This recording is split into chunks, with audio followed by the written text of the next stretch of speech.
Welcome everyone to our first round of presentations for PXR 2020.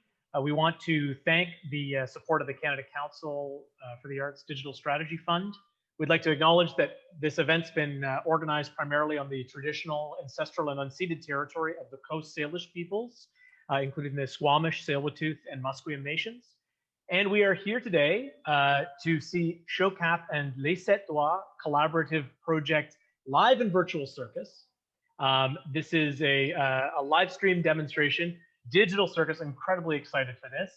And I'm now gonna pass this over to walk us through their process and discoveries to Athomas Goldberg, co-founder and executive director of Shocap Entertainment, and Sam Tétreault, co-artistic director of Les Doigts. Take it away.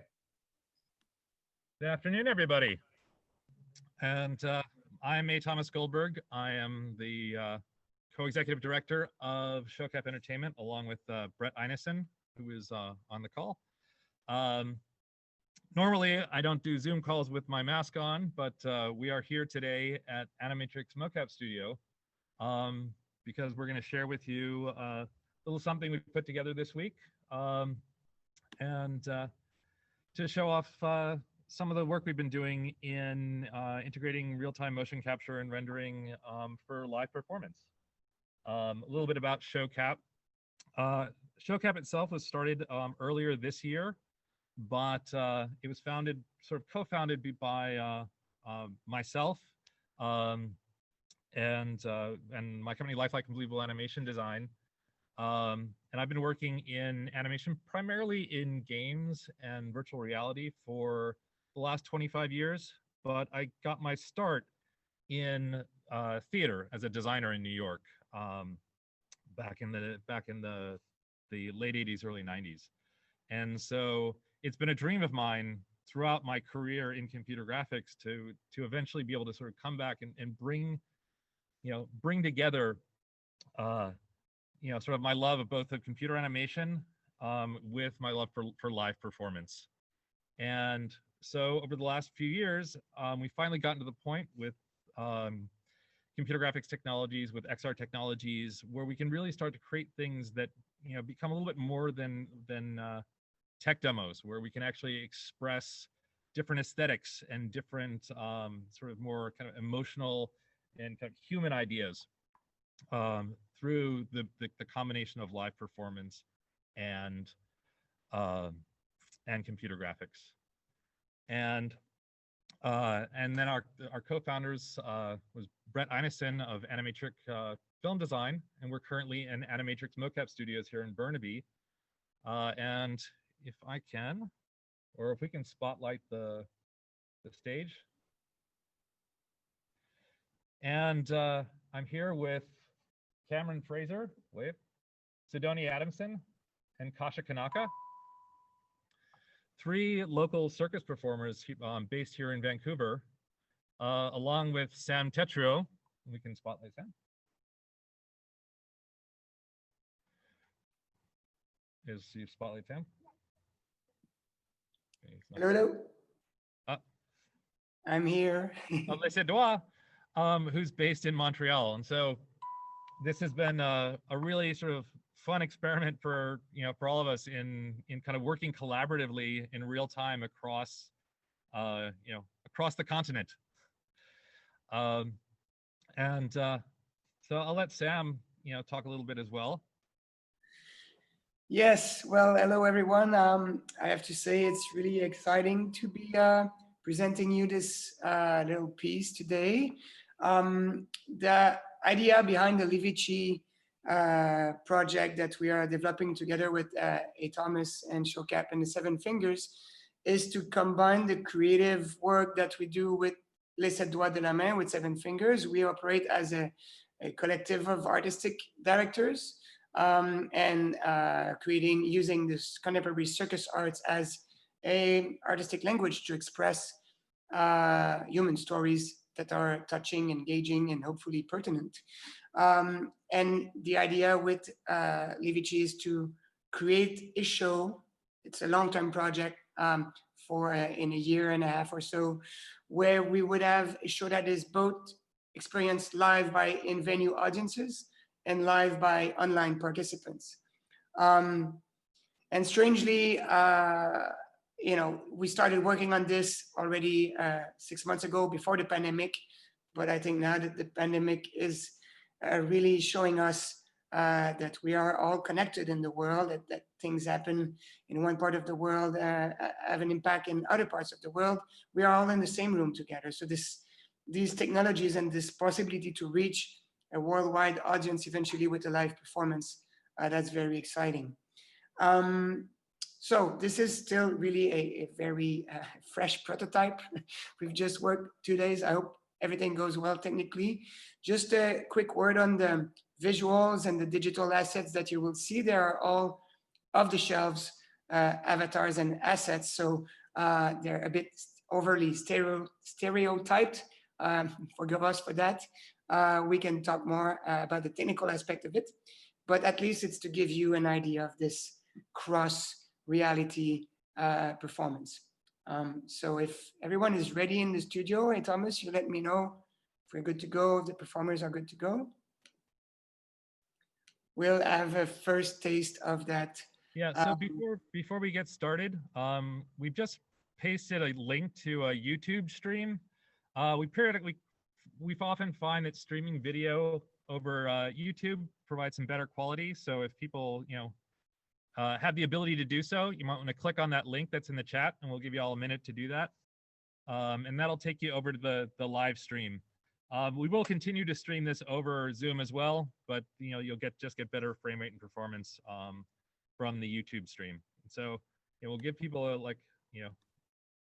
few more seconds to get started, and then we'll start the show. Hey Thomas, I'm gonna mute you guys while that's happening, so you'll have to unmute me when you want to come back. Okay. Great. Just before it's muted, hey Thomas, you're gonna give the discount to the artist, or am I doing that? You can count down the artist, but I'll let you know when we get everything. Some people had a question in the chat. You'll want to listen to YouTube during the performance. So all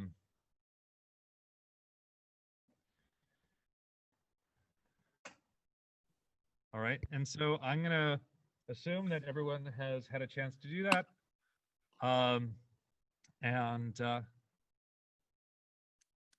so whenever you're ready, Sam, you can count down. Alrighty, so everyone enjoy, and here we go in 5, 4, 3, 2, 1, and action.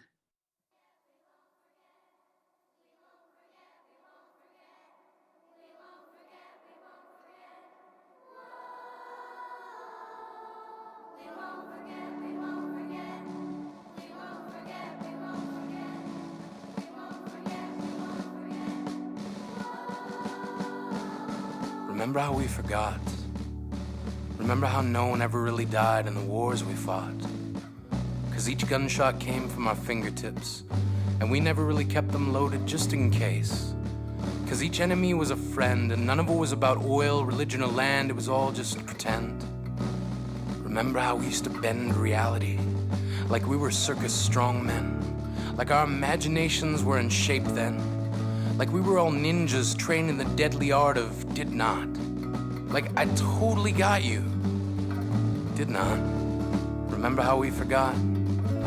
Remember how our parents told us never to look directly into the sun, and how we were their son, so we never looked directly into the mirror in fear that we would go blind? Remember how we used to find any old reason just to call someone we were crushing on? Like we could just pawn off our sense of embarrassment, buy a chunk of courage that would last just long enough to have us asking them about math and stuff, and how stuff was just stuff. Like I heard you're getting braces, now braces somehow were and still are kinda hot. Remember how we forgot? Remember how we all caught mono, and our folks would go, oh, the kissing disease. And our first steps into gangsterhood had us saying, mother please. Even though we'd never really kissed anyone, even though we never did half the things we said we'd done. We just spun yarns like Rumpelstiltskin spun gold. We told ghost stories, never realizing we would one day ourselves become ghosts, haunting the hallways of schools, breaking all the rules of silence in the library. But we had no chains to rattle, no voice to battle the fact that we had no vocal cords. We had only fingernails on chalkboards. And they would scream, shout, and yell, trying to tell ourselves what experience can teach is what no teacher taught. Remember how we forgot? Once upon a time, we were young. Our dreams hung like apples, waiting to be picked and peeled, and hope was something needing to be reeled in so we could fill the always empty big fish bin of the one that got away, and proudly say that this time, impossible is not an option. Because success is so akin to effort and opportunity, they could be related. So we took chances, we figure skated on thin ice, believed that each slice of life was served with something sweet on the side, and failure was never nearly as important as the fact that we tried. That in the war against frailty and limitation, we supply the determination it takes to make ideas and goals the parents of possibility. And we believe ourselves to be members of this family, not just one branch on one tree, but a forest whose roots make up a dynasty.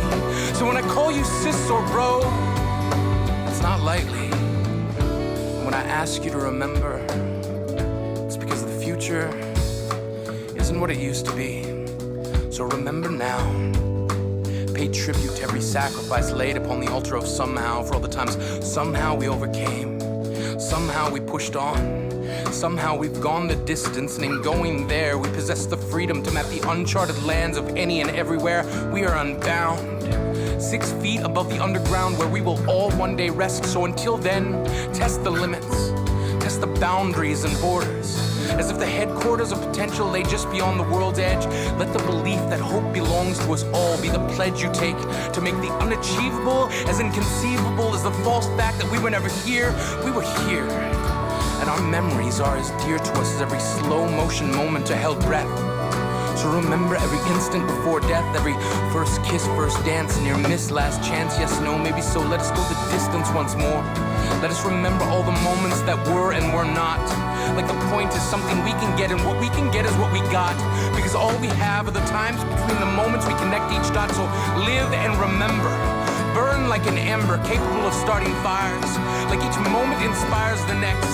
Like memories of the context we put ourselves in, so that life becomes the next of kin we need to notify in case of a big bang or extinction level event. Let now be our advent. Let us live like we meant it. Let us burn like we mean it. Because this world doesn't give a shit if we end in a train wreck or a car crash. If our story ends with a dot or a dash, if we were dust or ash. Because all we were is all we'll be, and all we are is the in-between of so far, so good. So forget every would, could, or should not. Forget remembering how we forgot. Live like a plot twist exists now and in memory, because we burn bright. Our light leaves scars on the sun. Let no one say we will be undone by time's passing. The memories we are amassing will stand as testament that somehow we bent minds around the concept that we see others within ourselves, that self-knowledge can be found on bookshelves. So who we are has no bearing on how we appear. Look directly in every mirror, realize our reflection is the first sentence to a story, and our story starts, we were here.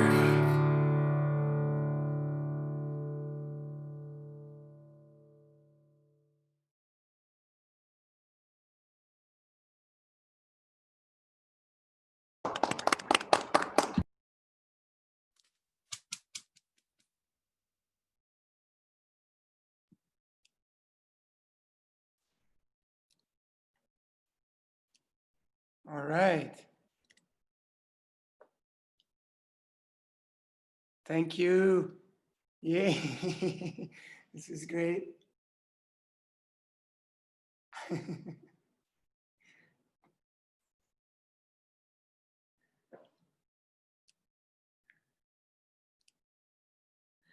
All right. I don't know if we can hear,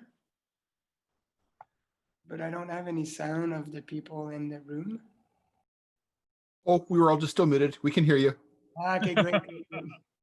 I just got worried, hey, Thomas. It seemed like the soundtrack was not playing in the Zoom for me. In the Zoom? Yeah, I don't know if everyone was on YouTube. I guess it was good, but They said it played. Great. Thanks. We heard everything. Great. I don't know if it was just me, but I was having a problem with the sound with it cutting out on one ear occasionally. That actually had to do with some issues with the spatialized audio that I didn't have the opportunity to tweak before we started. Great. So, yes. So if it was changing from ear to ear, that was not a new issue. That was an issue that I was aware of. So I hope everyone enjoyed that. We certainly enjoyed putting it together. So I thought we'd take this time, we can do a few things right now. I wanted to really treat this as like a talk back after a show.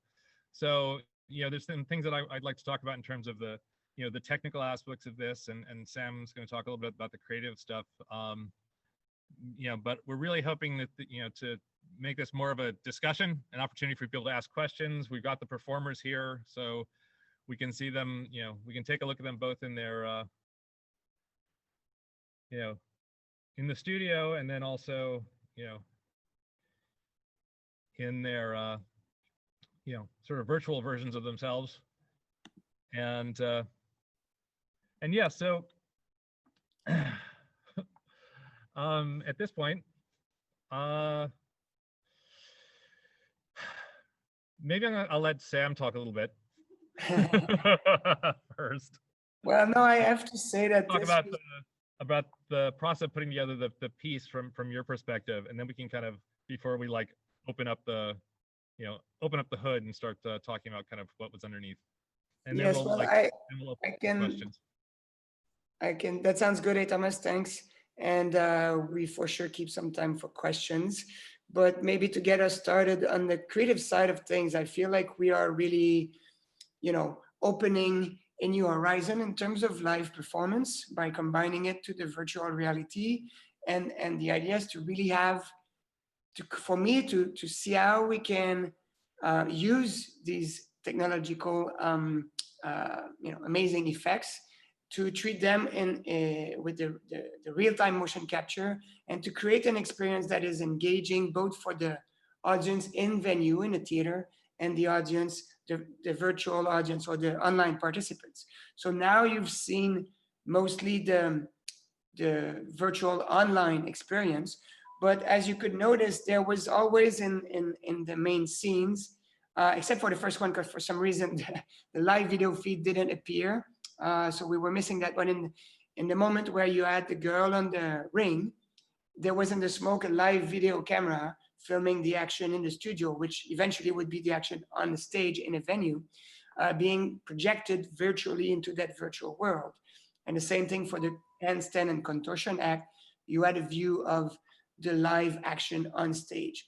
So the idea is to create a bit of a portal for the live audience in venue to have access to the virtual world, and for the virtual audience online to have access to the live action on stage. And this is a really beautiful and challenging, complex way of imagining the dramaturgy of a show, so that it works for both of these experiences at the same time.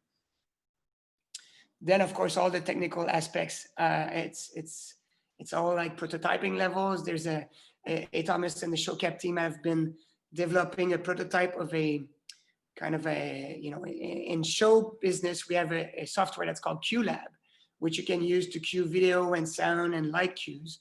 And now they're developing a software that allows us to cue all these virtual camera angles and switch from one POV to another POV and so on. So that's also a big part of the development, is to see how we can coordinate all that technology so that it becomes very smooth.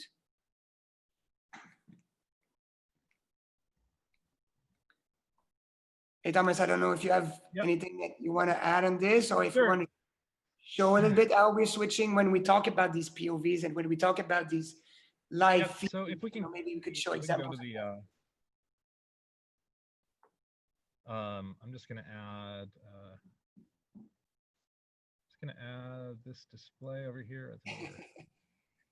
I'm laughing because I don't know if you see on the Shocap entertainment frame now, you have all the avatars, resting and waiting for waiting for cues. So I'm just going to draw. So let's bring this up. I'll open the chat. Yeah, so hopefully you can see now yeah, can we bring up Spotlight the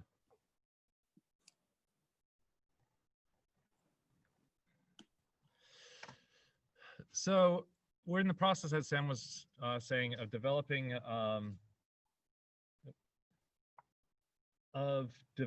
a system we're calling Ringmaster, and it's really a way of it's specifically designed for driving kind of a real-time rendering and motion capture show live in performance. And so typically the way the software is used, and we're currently working with the Unreal Engine as our sort of rendering and sort of interaction engine. And typically the way Unreal is used, it's used to create games in VR, where the system is based largely on AI and user input. And it's becoming increasingly being used for in virtual production as a way of doing previs and even shot development for film, where you have this, the results is this linear product, sort of this linear story that you're telling, that then gets recorded much the same way you would record film and edit and so forth. And so, at either end of those spectrums, we have something that's not quite what we want for live performance. What we want is the ability to, at a very high level, sort of define the effects in cameras and and audio cues and so forth, and control them as we would control them in a show, cue to cue. We're not going to put them on a sequence that's that's perfectly linear, but at the same time, we also don't want to turn this into a game where I've got to run around with my controller to try to trigger cues from point to point.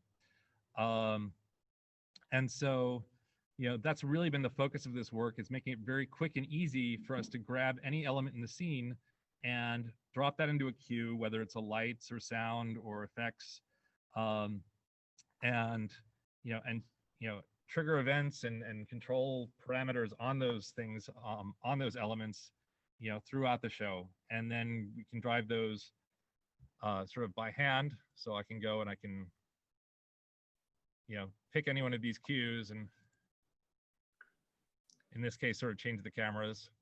So for instance, you can go from a virtual point of view. So let's say that we're using Sidoni's virtual point of view. Sidoni is the fairy in the middle. So if Sidoni now looks at one of the other characters, they're seen, so she can act as a Steadicam for us into the world, and we can direct what we want her to show us. And if Kasia now goes towards the mirror, back to you, Kasia, the small mirror with the green line on the floor, remember, in the studio? And then let's stay in Sidoni's POV. And Sidoni, come close, so you're both seen in the mirror. Come close to Kasia. And look at the mirror, both look at the line. I want you both to go near the mirror. So now what is happening, which is like pretty mind-blowing, is that Sidoni, keep looking at the mirror, Sidoni. She has a virtual camera on her head that gives us a virtual point of view in a virtual world. And on that surface, we are embedding a live video footage that is filmed in the studio with a real camera, filming from across the mirror so that we have the illusion of their reflection. So that's what we mean about portals between the two realities. And there's all sorts of effects that we're developing to find how to integrate that in a creative, artistic way that kind of makes sense with the virtual world. And then so with the Ringmaster, we can switch from, I don't know if you can do that live, Thomas, but replace the video, maybe not in that mirror though, but we could decide to replace that live video footage by a virtual mirror that would just give a reflection of what's happening in the virtual room. And we could also swap to another virtual cam that is not a POV cam. So for instance, the over the shoulder angle that we chose, and maybe Cameron, can you go to the over the shoulder angle to your position where you need to be? So now that's like if we were in a movie set, we've placed a virtual camera in the space, and that camera gives us another angle on what Cameron is seeing. And then we could even go to Cameron's POV and then see what he's seeing. So now Cameron, look at above the mirror at the far end of the room. A bit less, more to your left. Look up Not stage, the, Cameron. the big mirror, yes. And then you can see me. So we're even streaming now the live footage of myself. So that's like pretty mind-blowing. So do you want to give the view of what's happening now in the room, hey Thomas? Highlight the not in the virtual room, but in the studio, the actual studio. Oh, sure. The witness cam. Yeah. That's what now what it looks like in the motion capture studio. But as we said, the idea is to eventually turn that into a live performance where there would be an audience. So instead of having neon lights and a very boring room, you would have a stage design with some props on stage and show lighting and video matte surface that would recreate for that moment of the show the warehouse that we see in the virtual world. So then you have a scenography that also connects the live audience to the virtual world for that moment of the show.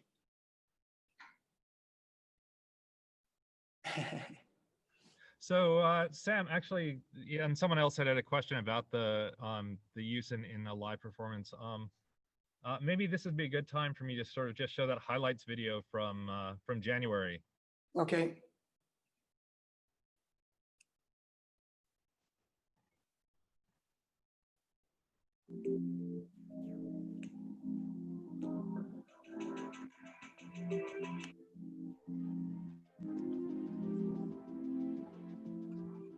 My name is Sam from the Seven Fingers, so I'm excited to now start researching with the circus artists and how we can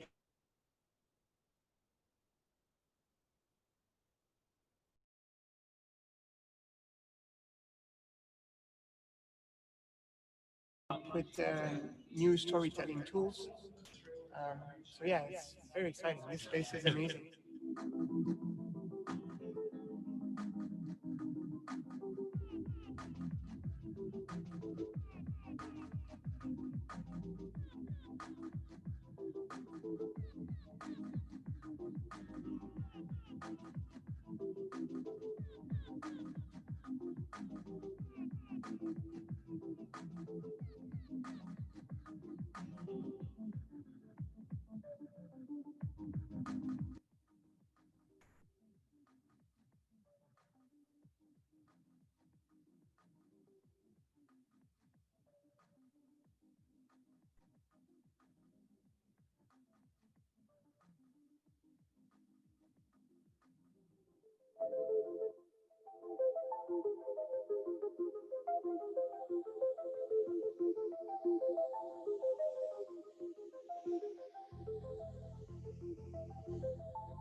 Yeah, Thomas, that was a great idea to show that, because this gives a bit more of a taste of what would be the live experience where you. That was from our workshop that we did in January, and that was actually the first time Sam and I actually got a chance to work together.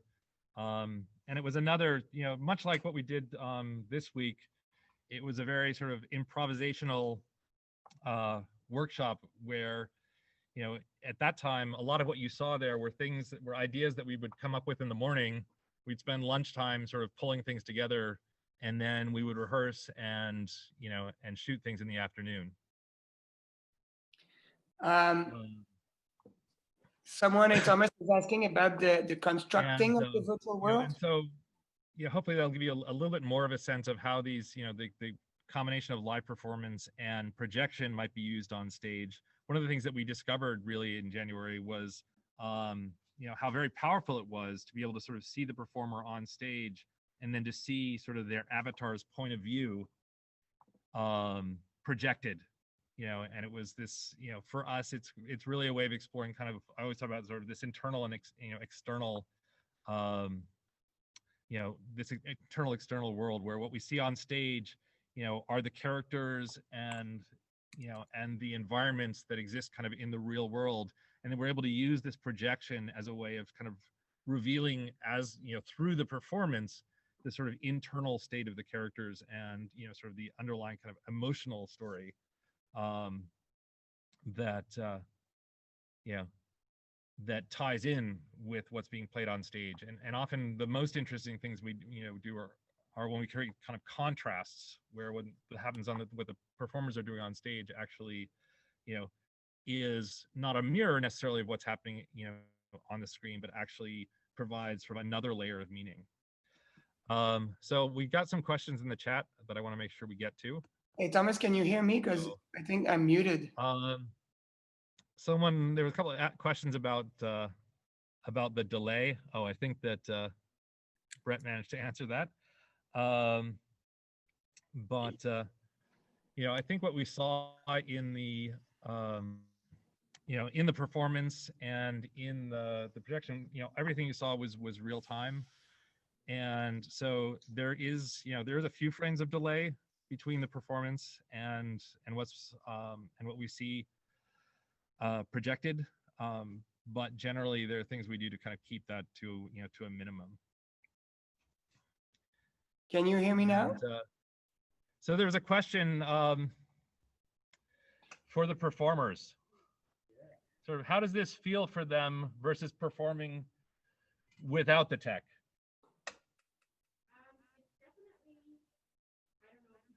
Yeah, maybe come a little closer.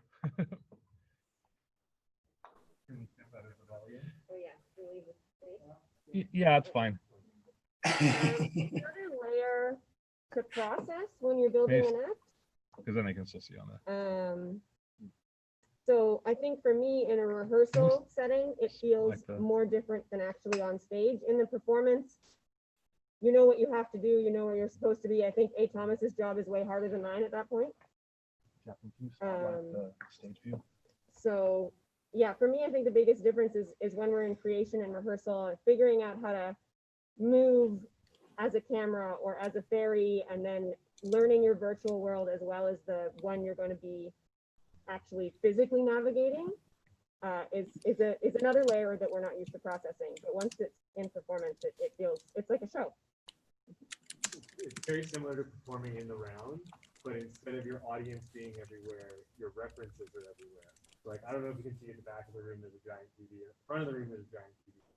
And like, when we're the camera, you have to keep still to focus on what you're looking at, but you're also trying to get references so that you're framing the shot properly. So there's a lot of other thoughts that go on into your performance other than just, here's the trick that I have to do and I'm going to do it, or here's the choreography I'm supposed to do.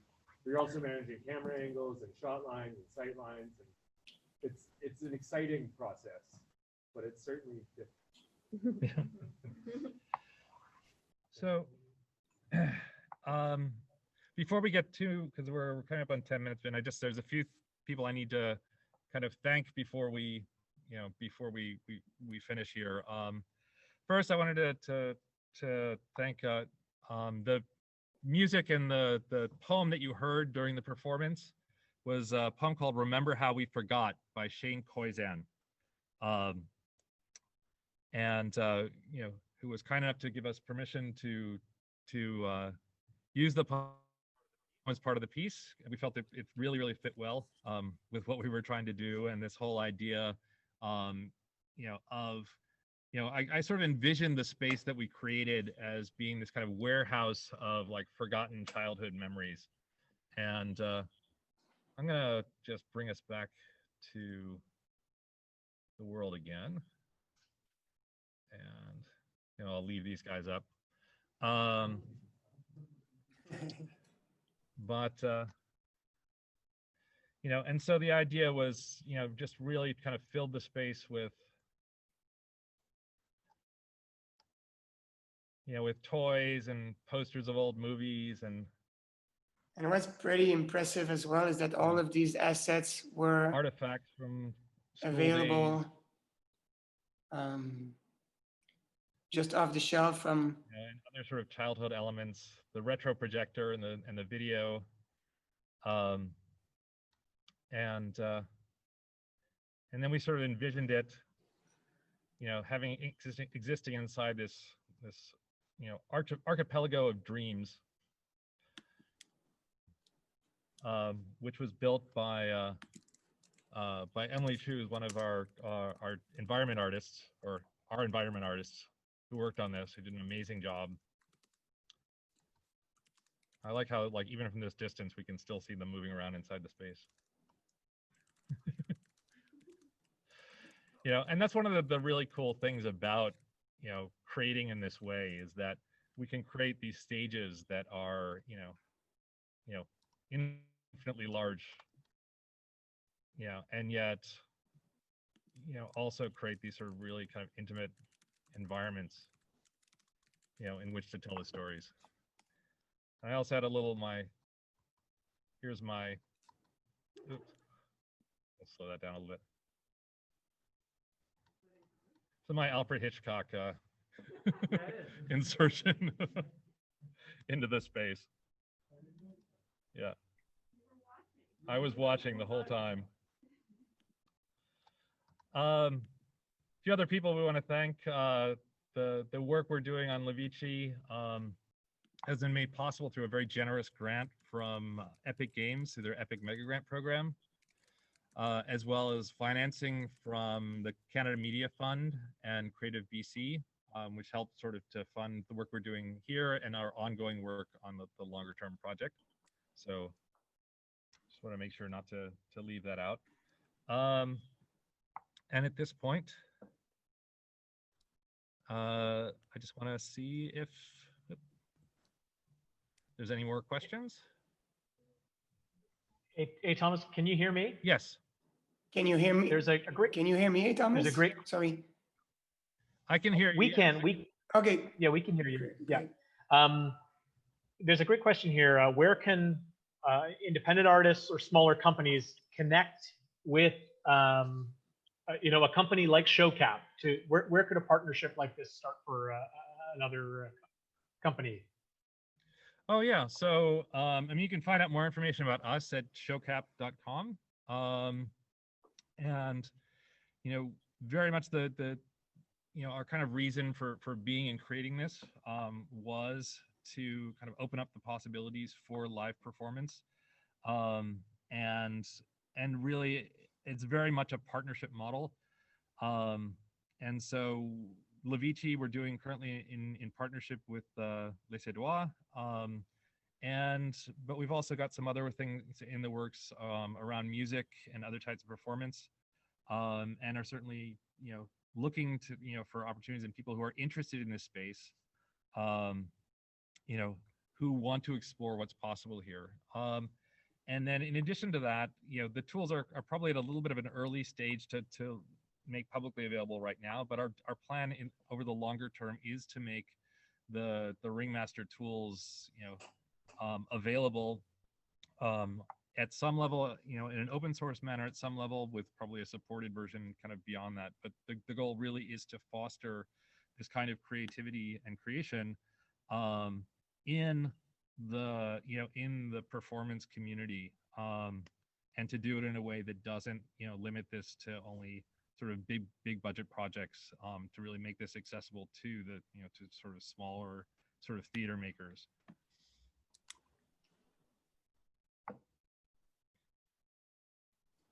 It's a bit more time for more questions. If anyone has other questions, we have 5 minutes, I believe. Yeah. I can sort of scroll up and see if we got some. There was a question earlier about the process of creating the environment. I'd say the environment is primarily created by myself and Emily. And as Sam mentioned, I would say everything but the broken mirror and the handstand canes and the posters all pretty much came off of the Unreal Marketplace. And the majority of them were either sort of free or very inexpensive assets. And that was really one of the things we were going for in this particular demonstration. Is we wanted to do something that we felt, clearly we have access to this motion capture studio, but there are also sort of lower cost motion capture solutions that are available. But the creation of the digital assets and the environments were really, something that's sort of well within, I would say that, aside from our time, there's probably less than a few $100s was spent in the creation of all the digital assets in the environment. There's a question about motion capture for the circus props and the circus movements.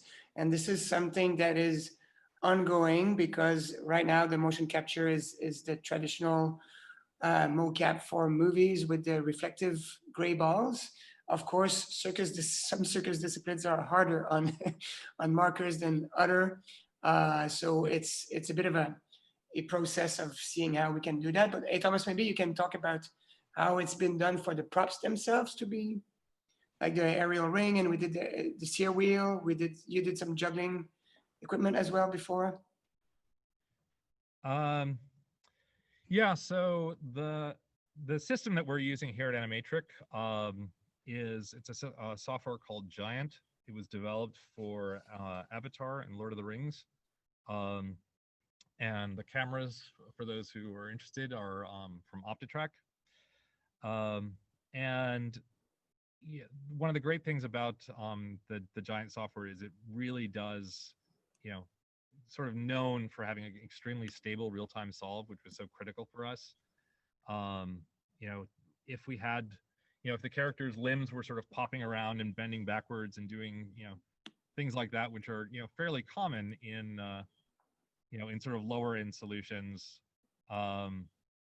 we felt it would sort of break the illusion of what we're trying to create. We don't want people sort of thinking about the computer graphics, as much as possible.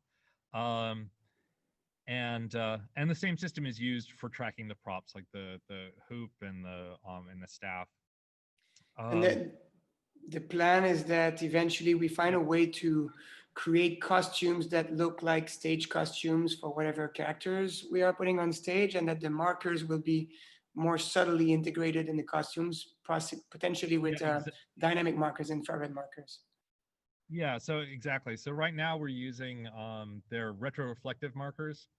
And that means that each of the cameras around the studio is shining infrared light, which bounces off the markers and then is then seen by the cameras.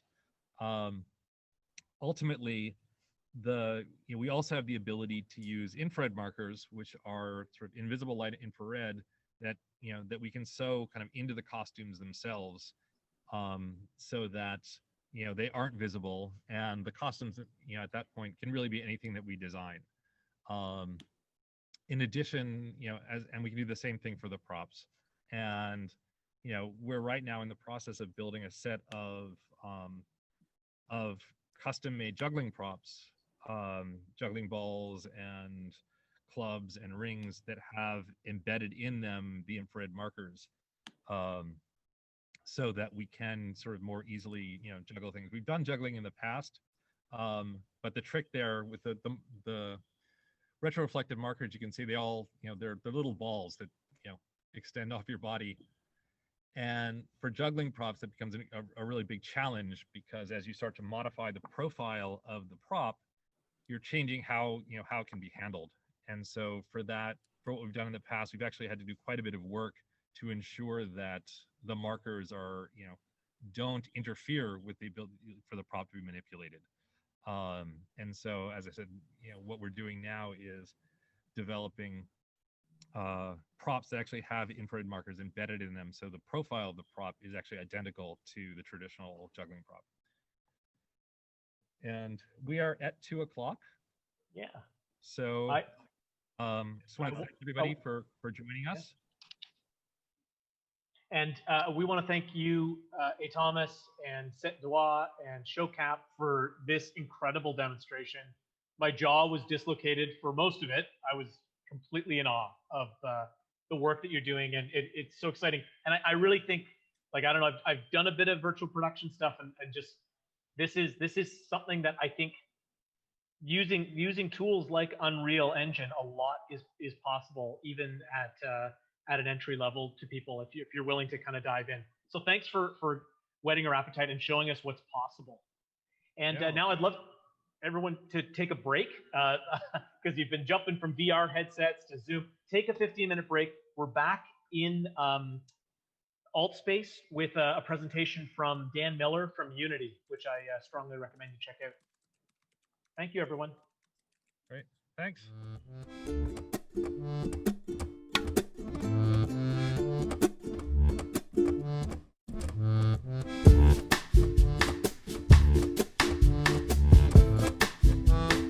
Ha ha ha ha!